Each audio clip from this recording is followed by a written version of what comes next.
로마서 14장 17절부터 18절까지 말씀입니다. 하나님의 나라는 먹는 것과 마시는 것이 아니요 오직 성령 안에 있는 의와 평강과 희락이라. 이로써 그리스도를 섬기는 자는 하나님을 기쁘시게 하며 사람에게도 칭찬을 받느니라. 아멘. 오늘 우리는 자카르타의 한 가운데에서 예배를 드리고 있습니다. 자카르타에 있는 우리 성도님들은 사실은 자카르타, 인도네시아에 있지만 한국 사람들입니다. 마찬가지로 우리가 지금 이 세상에 있지만 예수를 믿는 하나님의 자녀들은 하나님 나라의 시민권을 가지고 있는 천국 백성들입니다. 그렇기 때문에 우리들의 그 정체성이, 우리들 자신의 모습이 하나님 나라 사람으로서의 특징을 나타내도록 되어 있는 거지요. 우리가 비록 여기서 인도네시아 형제자매들과 같이 어울리면서 이렇게 잘 살더라도 인도네시아 분들이 저희들을 보면은 이 사람 한국 사람이다, 알아요. 왜 그렇습니까? 그저 얼굴색은 인도네시아 사람하고 우리가 비슷하지만 말하는 거 보니까 한국말 하고 있거든요. 한국말 잘해요. 인도네시아 말은 좀 서툴고. 그러니까 그 말 볼 때, 그리고 이상하게 밥에다가 된장국 좋아해요. 한국 사람이구나. 한국 사람으로서의 특징을 가지고 있다 그 말입니다. 마찬가지입니다. 우리가 이 세상에 있지만 하나님 나라 백성이에요. 예수님께서 요한복음 17장의 제자들에 대하여 말씀하실 때 저희가 세상에 있지만 저들은 세상에 속한 사람들이 아닙니다 라 그러면서 예수님이 저들이 세상의 악에 빠지지 않게 해주세요, 그렇게 하나님 앞에 기도를 하시잖아요. 그렇습니다. 우리는 비록 세상에 있지만 세상에 속한 사람들이 아니라 하나님 나라의 백성들입니다. 그러기에 하나님 나라 백성으로서의 특성을 남들에게 보여주면서 살게 되어 있는 거지요. 비록 세상에 있지만 하나님 나라의 색깔로 사는 겁니다. 자, 그러면 오늘 본문에서 로마서 14장 17절과 18절에 하나님 나라는 먹는 것과 마시는 것이 아니다, 오직 성령 안에 있는 의와 평강과 희락이다. 그래서 이것으로서 그리스도를 섬기는 사람들은 하나님을 기쁘시게 해드리고 사람들에게도 칭찬을 받는다, 이렇게 오늘 본문이 말하고 있습니다. 먼저 처음에 하나님 나라는 이러이런 것이 아니다, 하나님 나라의 기준이 될 수 없는 것을 먼저 말하는데요. 뭐라 그래요? 먹는 것과 마시는 것이 아니다 라고 말하고 있습니다. 우리 예수 믿는 기독교인들에게는 소위 할랄이나 하람 개념이 없습니다. 그저 우리는 건강에 좋은 거, 하나님이 다 주신 것 중에 건강에 좋은 거는 먹고 건강에 나쁜 거는 안 먹는 거예요. 그리고 건강과 삶에 유익한 거는 마시고 건강과 삶에 좋지 않은 거는 안 마시는 거예요. 그런 게 기준이라면 기준이지, 사실은 우리에게는 소위 그 우리 옆에 있는 분들이 그저 할랄 음식이다, 이건 하람 음식이야 그러는 것 같은 그런 개념은 우리 예수 믿는 하나님의 나라 백성들에게는 없습니다. 자, 그러면 사실 세상 일반 사람들이 가지고 있는 개념과 우리가 가지고 있는 개념이 다른데요. 오늘 본문에 오직 성령 안에서라는 말이 나옵니다. 그러니까 우리는 성령의 지배를 받는 사람들이다라는 거지요. 그런데 그러면 다른 분들, 아직 우리가 예수 믿기 전에 우리들의 모습들로 살고 있는 분들 있잖아요. 에베소서 2장 1절에 보면은 우리의 옛 모습을 너희의 허물과 죄로 죽었던 너희를 살리셨도다. 옛날에 우리가 예수 믿기 전에는요, 우리도 영적으로는 하나님과 떨어져 있는 생명의 근원이신 하나님으로부터 분리된 상태를 영적으로는 죽었다고 그러는데 그런 상태에 있었어요.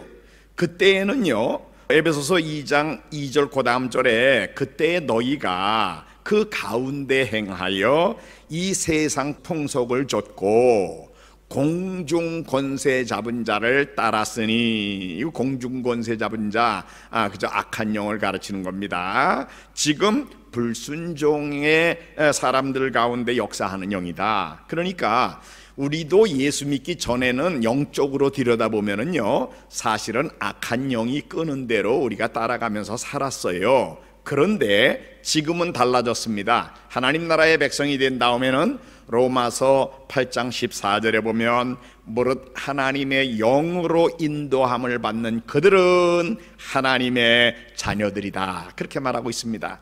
지금 우리 속에 오셔가지고 우리를 인도하시고 있는 영이, 그 공중권세 잡은 자는 이미 우리에게서 떠났고요, 우리를 인도하는 영이 하나님의 영, 성령이시다, 그 말이에요. 그래서 로마서 8장 14절에 그렇게 하나님의 영으로 우리가 인도받기 때문에 하나님의 자녀다 그러는데, 하나님의 자녀가 됐기 때문에 그 다음 절에 보면은 하나님을 누구라고 부른다고요? 아바, 아버지라고 부른다, 그렇게 말하고 있습니다. 자, 우리 속에 성령이 계시다는 걸 우리가 어떻게 압니까? 그저 성령이, 불같은 성령 오셔가지고 가슴이 뜨거워졌습니다, 뭐 그런 겁니까? 예, 어떤 분들 뭐 그런 느낌으로 성령이 내게 임하신 것을 느꼈다, 경험했다, 이런 분들이 있어요. 물론 하나님께서 특별히 그런 경험을 주시는 분들이 있을 겁니다. 하지만 일반적으로는 성령이 우리에게 오시면은요, 예수님께서 제자들에게 말씀하셨어요. 다른 보혜사를 너희에게 보내시겠다, 그래가지고 그가 너희 속에 영원히 계시겠다. 예, 요한복음 14장 17절에 예수님 분명히 그렇게 말씀하셨어요. 성령이 우리에게 오셔가지고, 오순절 성령 강림에 강림하신 성령은 우리 속에 계셔요. 그런데 우리가 우리 속에 성령이 계시는 걸 어떻게 압니까? 객관적으로 성경이 말하는 두 가지 증거가 있습니다. 그거는요, 첫째는 이 삼위일체 하나님, 세 인격을 가지신 한 하나님입니다. 삼위일체, 성부 하나님, 성자 예수님, 성령님, 세 인격이시지만 한 분이에요. 그런데 이 세 번째 인격이신 성령께서 우리 속에 오시면은요, 성령께서 우리를 이 성부 하나님의 자녀가 되게 만드셔요. 그거를 소위 그 물과 성령으로 거듭나게 하신다고 그러잖아요. 거듭난 사람은 영원히 하나님의 자녀로 거듭났기 때문에 이 성부 하나님을 누구라고 불러요? 아바, 아버지라고 부르게 하셨다. 오늘 로마서 8장 14절에 이어서 15절 16절이 계속 그렇게 말하는 겁니다. 성령이 너희 영으로 더불어 너희가 하나님의 자녀인 걸 증거하신다. 그래서 너희가 하나님을 아바, 아버지라고 부른다. 예수 안 믿는 사람들, 성령 안 받은 사람들은요, 하나님을 그냥 하나님이라고만 부르지, 아니면 신이라고 부르지 아버지라고 안 불러요. 그런데 우리는 하나님의 자녀가 됐기 때문에 하나님을 아버지라고 부르는 겁니다. 이것이 첫 번째 증거예요. 우리 속에 성령이 우리로 하여금 하나님을 아버지라고 부르게 한다, 그 말이에요. 그 다음에 또 하나 증거가 있습니다. 그게 뭔가 하면요, 삼위일체 하나님의 이 두 번째 인격이신 예수님을 성령께서 우리들로 하여금 주님이라고 부르게 만드신다고 그랬어요. 고린도전서 12장 3절 하반절에 보면은 누구든지 성령으로 말미암지 않고는 예수님을 주시라 할 수 없다. 예수님을 주님이라고 못 부른다는 거예요. 성령이 오셔가지고 변화시켜 주신 사람이 아니면. 그러니까 사실은 성령이 우리 속에 오시면은, 성령이 우리 속에 계시는 객관적인 증거가 이 두 가지인데, 성부 하나님을 누구라고 불러요? 아버지라고 부르게 하시고, 또 예수님을 누구라고 불러요? 주님이라고 부르게 하신다, 그 말이에요. 여러분들 다 우리 하나님을 아버지라고 부르시지요? 자, 마음을 하나님을 향해서 아버지 한번 불러보세요. 아버지. 예, 하나님 우리 아버지예요. 또 예수님을 향하면서 주님 한번 불러보세요. 주님. 예, 이게 바로 성령이 우리 속에 계시는 증거입니다. 그래서 지금 세상 풍속을 쫓는 옛사람들은 공중권세 잡은 자 따르고 있지만, 영적으로 들여다보면요, 우리는 성령의 인도를 받는 하나님의 자녀가 돼서 하나님을 아버지라고 부르고 예수님을 주님이라고 부르는 그런 사람들이 된 거예요. 자, 그런 사람은 이제 하나님의 백성으로 하나님 나라에 속한 사람들이 된 겁니다. 영생을 가지고 있는 사람으로 하나님 나라에 속한 사람들이 된 거예요. 자, 우리가 어느 나라에 속했다 그러면은 뭐가 있어야 돼요? 애국심이 있어야 돼요. 애국심. 하나님 나라 백성은요, 하나님 나라의 하나님의 영광에 대한 그런 뭐라 그럴까요? 하나님이 영광 받으셔야 돼. 우리 하나님 나라가 너희들에게 좋게 알려져야 돼. 그런 애국심이 있어요.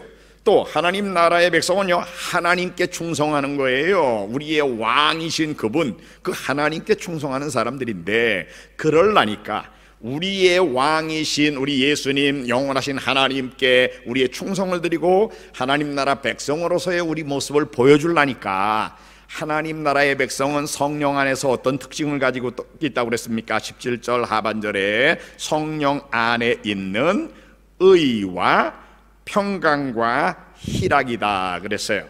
이 세 가지가 하나님 나라의 백성이 가지고 있는 특징입니다.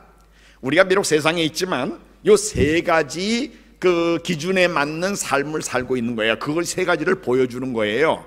그 하나님 나라의 첫 번째 특징은 여기 의라고 그랬습니다. righteousness, kebenaran, 인도네시아 말로는요. 바로 이것이 우리 하나님 나라 백성들의 특징이에요.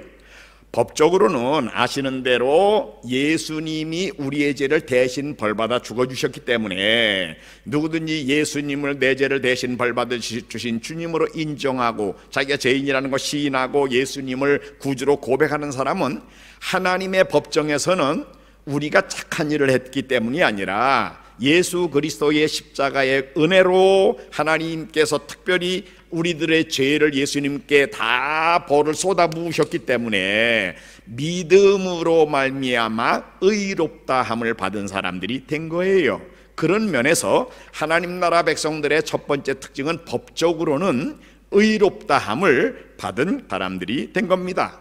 이거는 전적으로 하나님의 은혜지 우리의 행위로 말미암은 게 아니에요. 그랬죠? 너희가 하나님의 은혜로 믿음으로 말미암아 구원을 받았으니 이것이 너희에게서 난 것이 아니다. 하나님의 선물이다.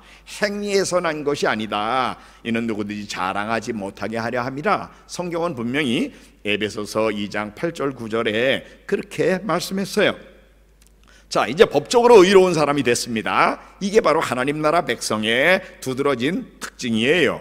그런데 삶에서도 하나님 나라 백성은요, 하나님 나라를 위해 사는 사람들이에요. 예수님께서 산상수훈의 마태복음 6장에 보면은 너희는 무엇을 먹을까 무엇을 마실까 염려하지 말라 이런 얘기를 하시다가 그 먹을 거 마실 거 사는 집 입을 거 이런 거를 결론의 말씀으로 너희는 먼저 그의 나라와 그의 의를 구하라. Kingdom of God and His righteousness. 하나님의 나라 그리고 하나님의 의, 이것이 우리 하나님 나라 백성들의 삶의 가장 기준이에요. 실제 삶에서 뭘 찾느냐? 하나님 나라를 구하는 삶을 살고요, 하나님의 의를 구하는 삶을 사는 것이 하나님의 백성의 삶의 특징이다 그 말이에요. 예수님께서 제자들을 위하여 겟세마네 동산으로 가시기 전에 마지막 기도하시는 내용을 담고 있는 요한복음 17장에 예수님이 하나님 앞에 이렇게 구합니다. 저들이 이 세상에 있지만 저들은 세상에 속한 사람들이 아닙니다. 아버지요, 저들이 악에 빠지지 않게 해주세요. 예수님이 그렇게 기도하시잖아요. 그러니까 사실은 하나님의 백성은요, 세상에 속한 사람이 아니기 때문에 세상의 악에 양양범벅공되는 사람들이 아니다 말이에요. 뭔가 다르게 살아야 되는 거예요. 심지어 의를 위하여 핍박을 받는 자는 복이 있나니 천국이 저이것이다. 산상서훈의 8복 중에 마지막 의를 위하여 핍박을 받는 자, 그 사람이 바로 천국을 소유한 사람이야. 하나님 나라의 백성의 특징이 뭐예요? 의를 행하되 의 때문에 핍박까지 받아요. 오른편에 의의 편에 섰다는 이유 때문에 세상이 미워한다 그 말이에요. 그것 때문에 손해를 봐야 돼요. 심지어 죽임까지도 당해요. 그래도 우리는 의의 편에 끝까지 서는 하나님 나라와 의를, 하나님의 의를 구하는 사람, 그 사람이 분명히 하나님 나라에 속한 사람이라는 증거를 가진 사람들이다 그런 말입니다.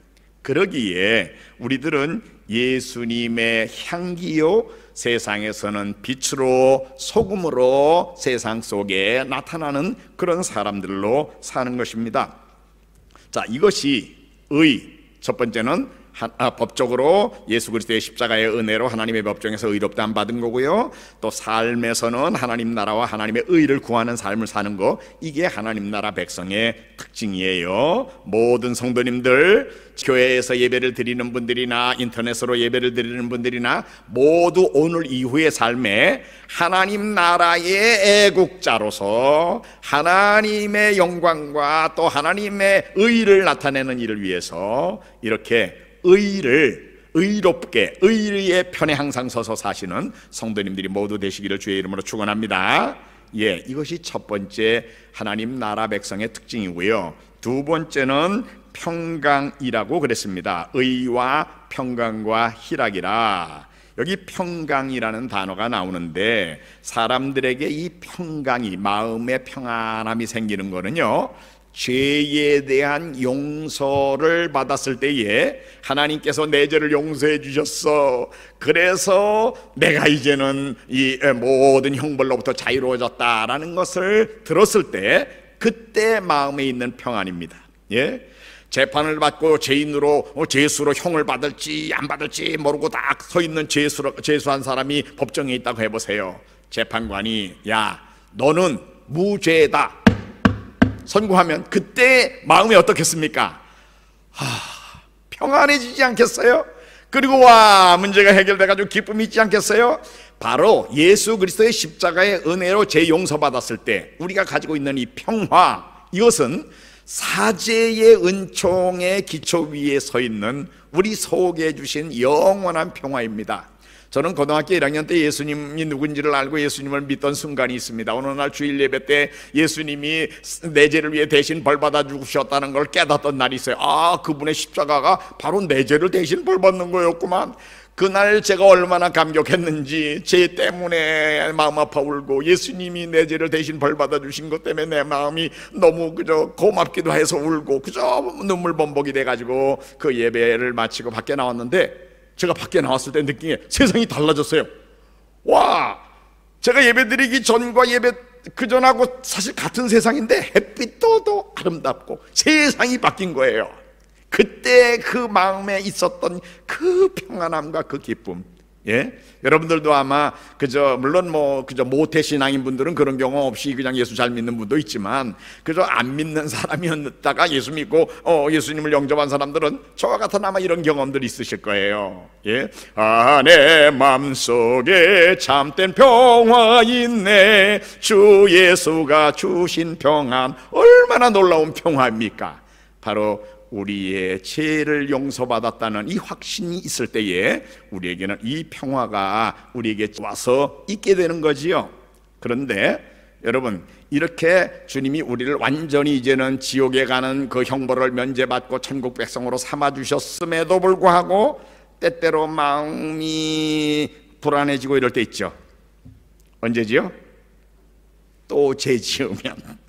예, 우리 속에 있는 이 부패한 성향이 있어가지고 왜 가끔 남 미워한다든지 또 죄 지을 때 있잖아요. 죄를 짓고 나면 어땠어요? 이제까지 나와 내 마음을 지배했던 평화가 깨져버리잖아요. 그러면 그냥 당장 지옥 가는 사람으로 도로 변한 겁니까? 아니요. 예수님 말씀하셨습니다. 이미 목욕한 자는 발밖에 씻을 필요가 없느니라. 발은 씻어야 되는 거예요. 발이 더러워졌으면은. 목욕탕에서 목욕하고 나오는데 그 나오는데 깨보면 좀 지저분한데 지나왔어요. 그러면은 다시 목욕하러 다 들어갑니까? 발만 씻으면 되는 거지. 어쩌다가 죄에 빠지는 상황이 생기면 이 평화가 우리 마음에서 깨질 때가 있어요. 그런데 어떻게 회복해요? 회개해야 됩니다.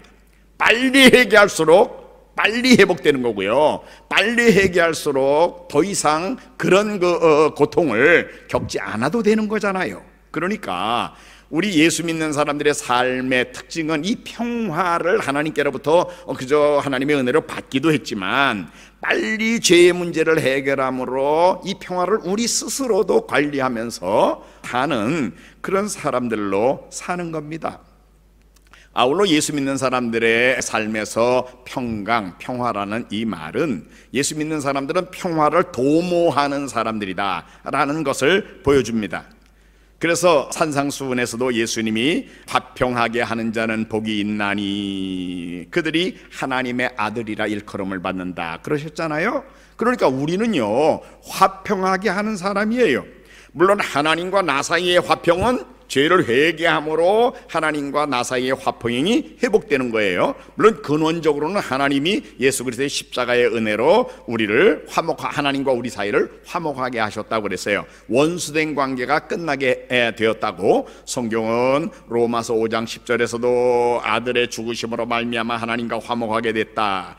고린도후서 5장 18절에도 하나님께로 났는데 그가 그리스도로 말미암아 우리를 자기와 화목하게 하셨다. 그러니까 사실은 이 평화는 하나님 앞에서 우리 죄 용서받을 때 예수 그리스도의 십자가의 은혜로 죄 용서받을 때 되는 거고, 또 우리가 어쩌다 죄를 지었으면 빨리 회개해서 회복될 때 생기는 건데, 하나님과 우리와의 관계에서는 회복은 그렇고요, 우리와 사람들과의 관계에서도 우리가 평화를 누려야 그 평화가 진짜잖아요. 그런데 먼저 우리 자신과 다른 사람과의 평화는 어떻게 우리가 누릴 수 있습니까?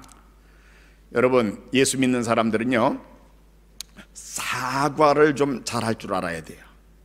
잘못했음에도 불구하고 내 자존심 때문에 내가 남에게 피해를 줬음에도 불구하고 내가 굽히기 싫어서 끝까지 그런 상태로 내가 뭘 잘못해도 남들보다 이만하면 괜찮지, 그런 태도로 가지면 남들과 대인관계에서 평화는 유지될 수 없습니다. 상대방이 더 잘못했더라도 자세히 들여다보면 내가 잘못한 부분도 있잖아요. 그거를 고백할 줄 알아야 돼요. 그래서 하나님 나라 백성들은요, 죄송합니다, 제가 잘못했네요, 제 생각이 모자랐어요, 제 말에 상처가 될 수 있었겠네요, 그랬겠네요, 용서해 주세요, 사과할 줄 알아야 돼요. 하나님 나라 백성은요 너무 그 쓸데없는 자존심 때문에 남한테 사과하지 못하는 그런 사람들이 아닙니다. 하나님의 백성들은 화평을 위해서 기꺼이 내가 잘못했다 그러는 사람이에요. 혹 나 때문에 누가 피해를 본 게 있으면 그거를 보상해 줄 줄 알아야 돼요. 또 상처받았어요, 그럼 미안해, 아이고 내가 잘못했어, 그래 그렇게 보상을 해주는 거예요. 물론 훔쳤다든지 그러면 물건을 돌려줘야 되겠죠. 보상을 해줘야 돼요. 그리고 일반적으로 남들과 관계에서 그 갈등이 생기고 평화가 없는 경우에는요 져주면 됩니다. 여러분, 진 거는 진 거지만 져준 거는 내가 이긴 거라는 거 아시죠? 인도네시아 말로 디깔라칸이 아니라 멍알라예요. 멍알라, 져주는 거예요. 이게 멍알라, 이거는 이긴 거예요. 사실은 디깔라칸이 아닙니다. 진 게 아니에요. 져준 거지.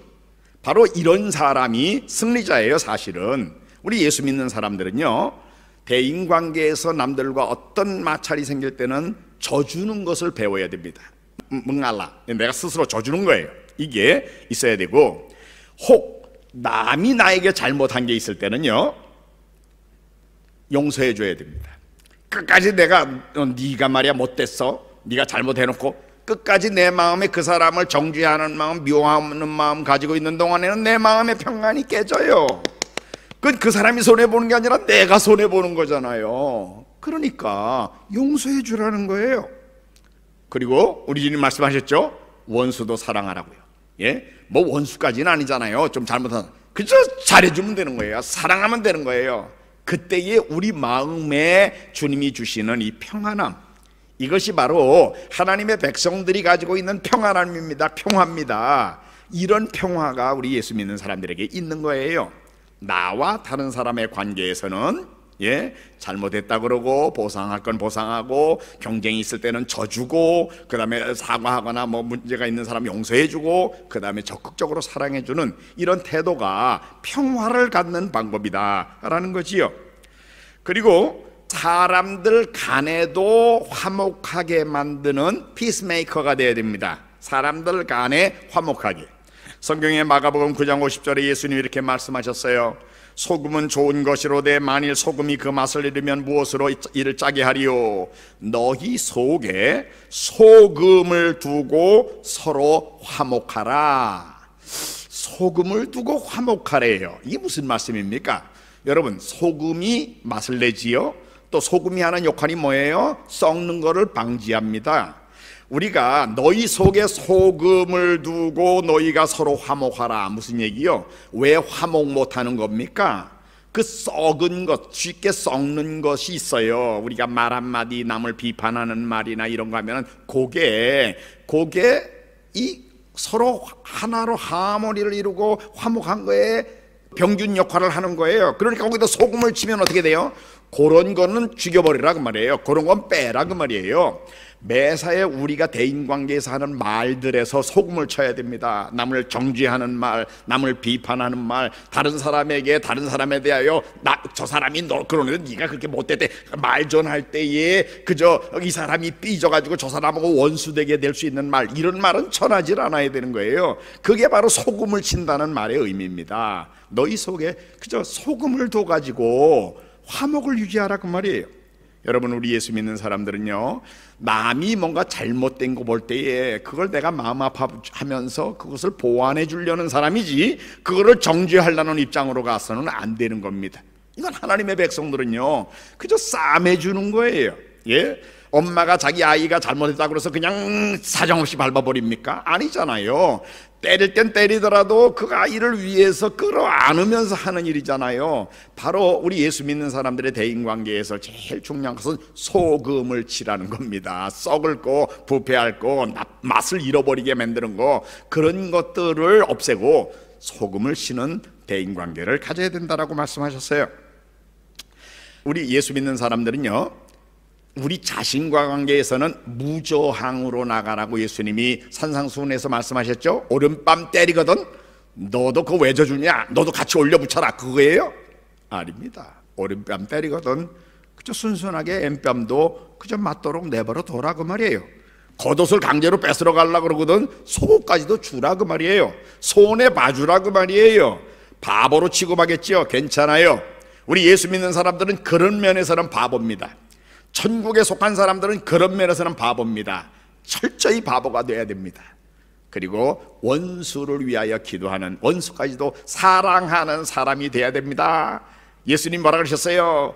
너희가 너희에게 인사하는 사람들에게만 인사를 하면 남보다 더하는 것이 무엇이냐? 우리 예수님의 기대는요, 세상 사람들의 수준으로 사는 게 아니에요. 남보다 더하는 게 뭐냐? 대관절, 너희 하늘 아버지의 온전하심과 같이 너희도 온전하라. 예, 우리의 하나님의 그 온전하신 성품과 같은 성품을 닮아가는 하나님 닮은 자녀가 되기 위해서 남보다 더해야 되고, 또 궁극적인 목표는 하나님의 성품에, 신의 성품에 참여하는 그 정도 수준까지가 우리들의 목표거든요.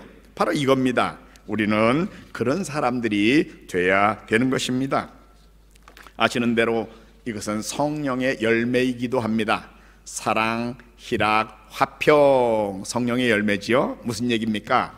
성령이 도와주셔서 되는 일이지 우리의 의지의 노력만 가지고 되는 일은 아니다 그 말이에요. 사실 성경에서 명령형으로 되어 있는 권면의 말씀은 이거는 우리의 노력으로 그것을 하라는 겁니다. 저절로 되는 게 아니에요.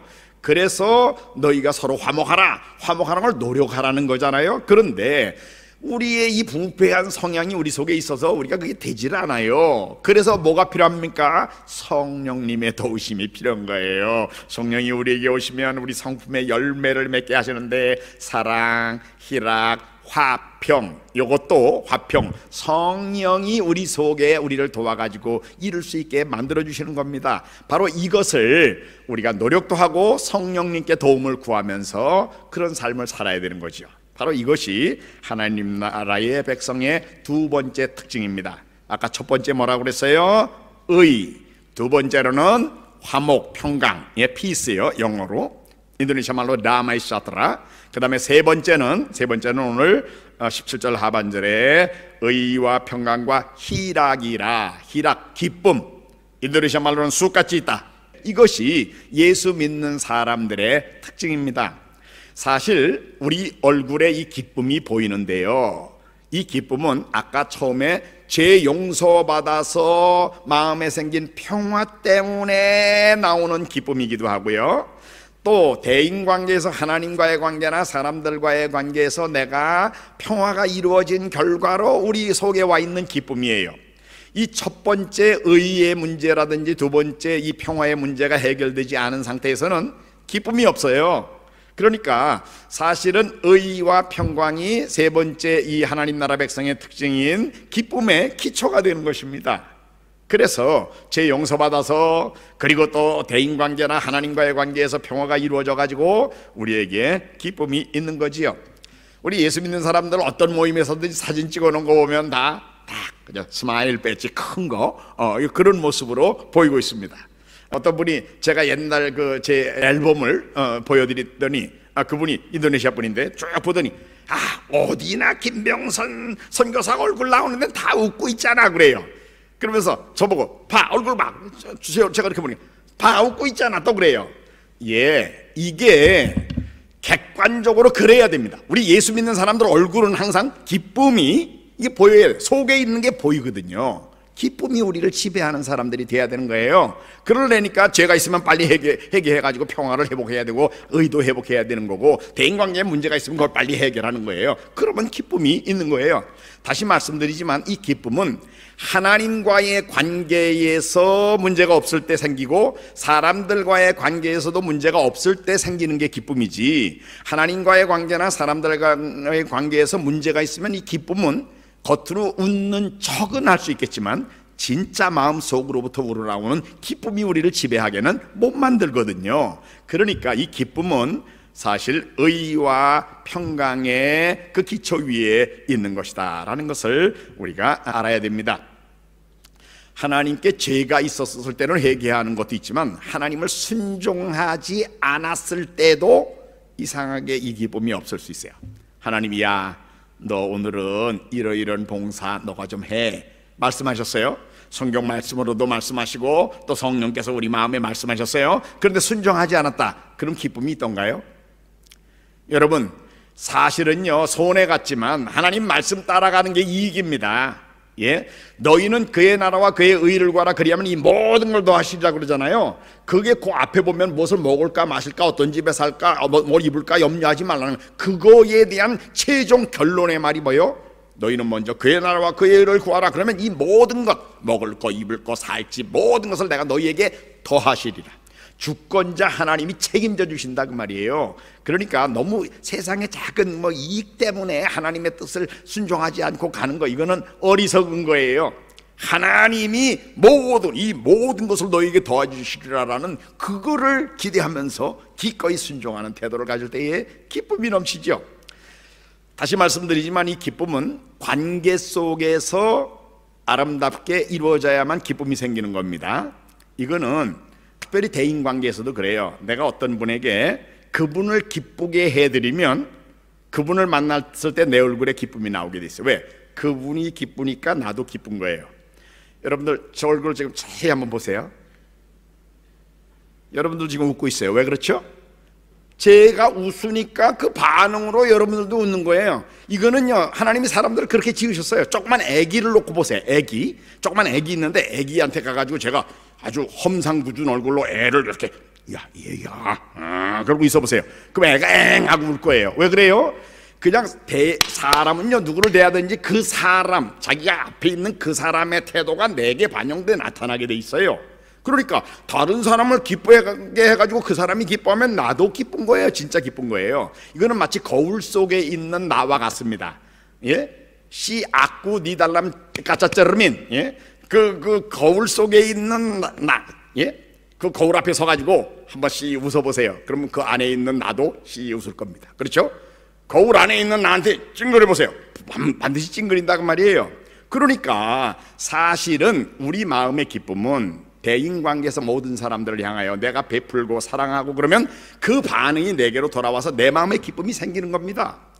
또 성경의 용어로는요 원래 헬라어로 기쁨이라는 단어가 카라라는 단어입니다. 헬라어로 신약 성경을 기록한 헬라어로 기쁨이라는 단어는 카라예요. 그런데 하나님의 은혜라는 단어는 카리스입니다. 카라, 카리스, 어근이 같아요. 단어의 어근이 같아요. 뿌리가 같단 말이에요. 그러니까 카라, 이 기쁨은 언제 주어져요? 카리스를 받을 때, 은혜를 받을 때 기쁨이 있는 거예요. 여러분들 예배에서 하나님의 은혜를 충만히 누르고 밖으로 나갈 때 어떻습니까? 은혜 받았어요? 그러면 기쁨이 있는 거예요. 그래서요, 저같이 목사들은 밖에서 이제 예배 마치고 밖에 사람들 나올 때 얼굴 보면 알아요. 오늘 설교에서나 오늘 예배에서 이분이 은혜를 받았는지 못 받았는지. 은혜를 받은 분은 그 기쁨이 보여요. 예? 문제가 많은 상황 중에 살면서도 예배에 와서 하나님이 자기를 용서해 주셨고, 자기를 치료해 주셨고, 자기를 충전해 주신 것을 느끼는 사람은 카리스를 받았기 때문에 카라가 있는 거예요. 그렇습니다. 우리 예수 믿는 사람들, 이 세 가지 특징을 가지고 있는 사람들이에요. 오직 성령 안에서 의와 두 번째 평강과 세 번째 희락이라. 그러면 요 세 가지를 가지고 있는 사람이 되면 그 다음 18절에 이로써 그리스도를 섬기는 자는 하나님을 기쁘시게 하며 사람에게도 칭찬을 받느니라. 예, 이런 사람, 이런 특징을 가지고 사는 기독교인은요, 그리스도인은요, 하나님을 기쁘게 해드려요. 물론 성경 번역에 따라서 하나님을 기쁘시게 해드린다는 그렇게 번역한 성경도 있고, 또 하나님이 기뻐하신다라고 수동태형으로 번역해 놓은 성경도 있지만 그저 뜻은 똑같아요. 하나님이 기뻐하셔가지고 하나님이 받으시는 삶을 산단 말이야. 우리는 하나님을 기쁘시게 해드리고요, 바로 하나님 나라 백성은 이 세 가지 특징을 나타내므로 하나님을 기쁘시게 해드립니다. 또 하나는 사람들에게도 칭찬을 받느니라 그랬어요.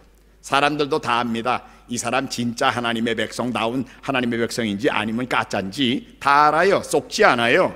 그러니까 사람들에게도 칭찬을 받게 돼 있어요. 예루살렘 교회 교인들은 날마다 백성들에게 칭송을 받았다고 그랬어요. 그래서 믿는 자들이 매일 더해졌다고 그랬어요. 그게 바로 세상을 향한 우리들의 간증입니다.